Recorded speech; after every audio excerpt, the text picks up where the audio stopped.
Friends, I am Ishwar. I am a business consultant in Singapore.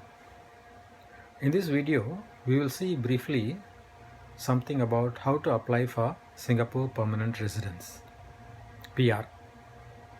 See, there are a few categories of people who can apply for Singapore PR. They are spouse of a Singapore citizen or an existing Singapore PR, a child under 21 years of a Singapore citizen or a Singapore PR, aged parent of a Singapore citizen. Even a student pass holder can apply for Singapore PR.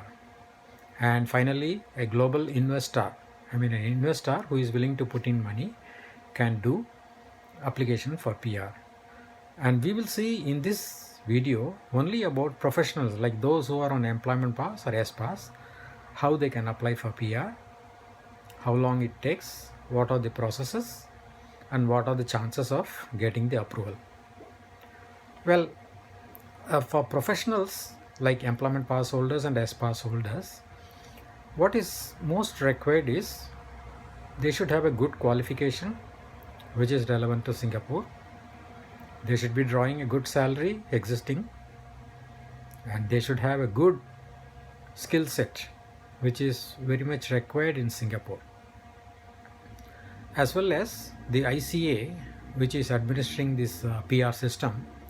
They look at if you have some relatives or some kith and kin in Singapore that acts in your favor, and also they look at it how you are going to sink your roots in Singapore. For example, if you are doing some charity regularly like donations to president's charity fund or whatever, then all these things will add up to your benefit. So the ICA looks at an overall picture, not just the qualification alone. Okay, now the entire PR process is administered by the ICA, Immigration and Checkpoints Authority. The Ministry of Manpower does not involve in this. This is the exclusive domain of ICA. Okay, the application for PR is by online. We call it as EPR, electronic PR. So if you have SingPass, you can log in and then start applying for the PR. So the things you have to keep in mind is you should have a photograph. They have a specification like 35 millimeter times 45 millimeter, 400 times 514 pixels, or whatever, a matte finish, white background, all those things. As per the requirement, you have to keep a photograph ready electronically.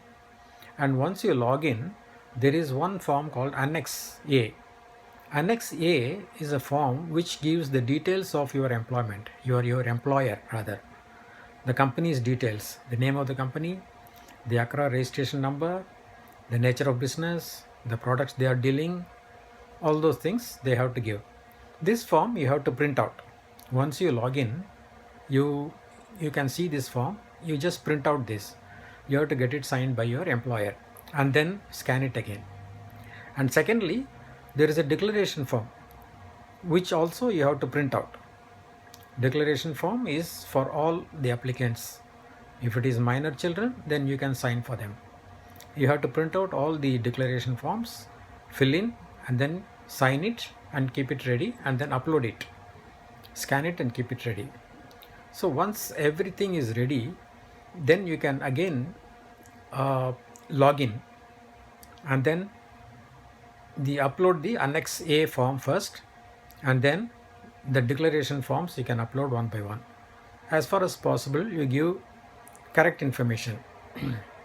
If you do not know any particular item to be filled in, just write as not applicable, NA. Don't leave it blank.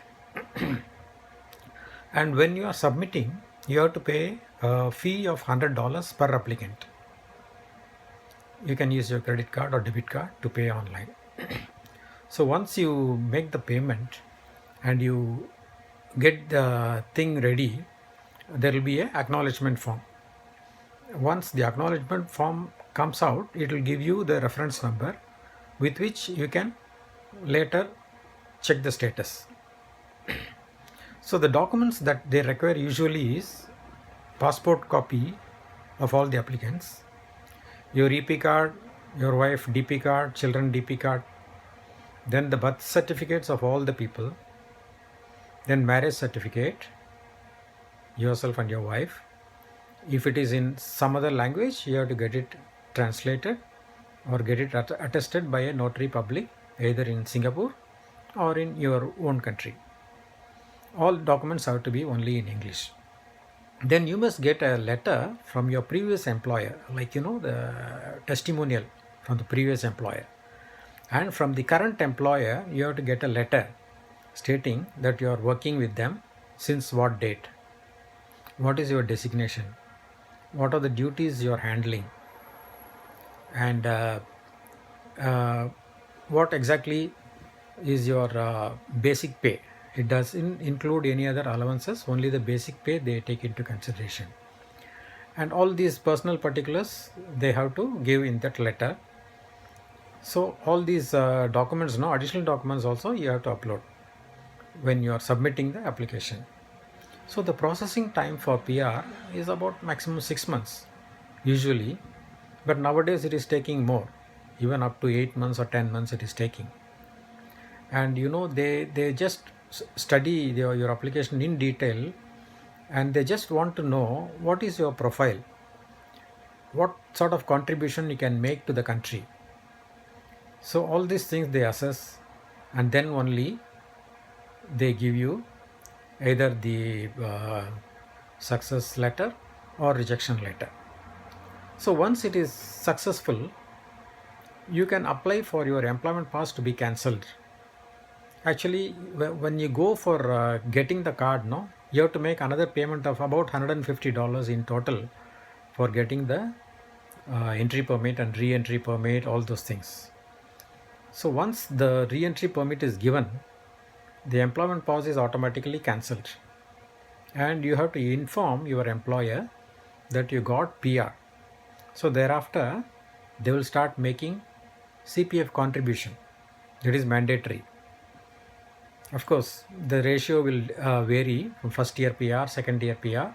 From third year onwards, it will be on par with citizens. Okay, another point we have to keep in mind is the national service liability. For first generation PR, it is exempted. For second generation PR, that means suppose you are 35, 40 years old and you have a son who is 6 years, 7 years old, your son is liable to do national service. When he reaches 16.5 years of age, the MINDEF, that is Ministry of Defense, will send a letter of enlistment to him. So at the age of 18, he has to start doing the national service. This is compulsory and nobody can avoid this. And some people have the habit of cancelling the PR of the son alone in order to avoid doing the national service. This is not a good move actually, because in future when the boy goes back to his country and then studies his degree, completes the education and is looking for a job, his Singapore option will be closed, because you have cancelled the PR for him just to avoid the national service.